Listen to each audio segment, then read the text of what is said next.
kaşıkman. Kumuk dilim tenglesem balkum eskiye menle şuvar çoğumluğun bal kaşıkman.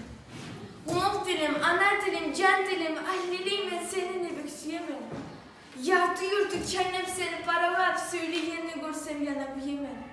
Bir tayfa var İngiliz dili arı değil. Bir tayfa var Nevis dili göçeler.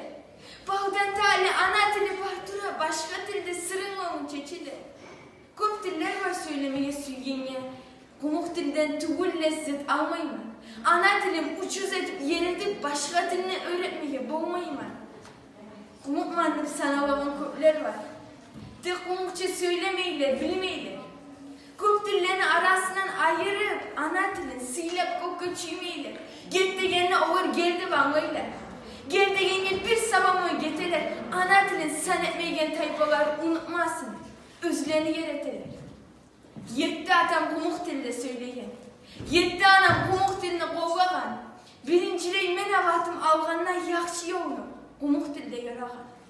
Orus dilde tuğulmağa bir de yet. Orus dilde baylığıdır elimde. Özge diller o şey kudağızlağa kumuk dilim. Gelileni gelini.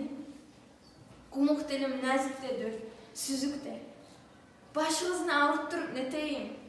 Kumuk anıp yaşauğa da gelgenmen. Yaşaudan da kumuk kuydu gitmeyim.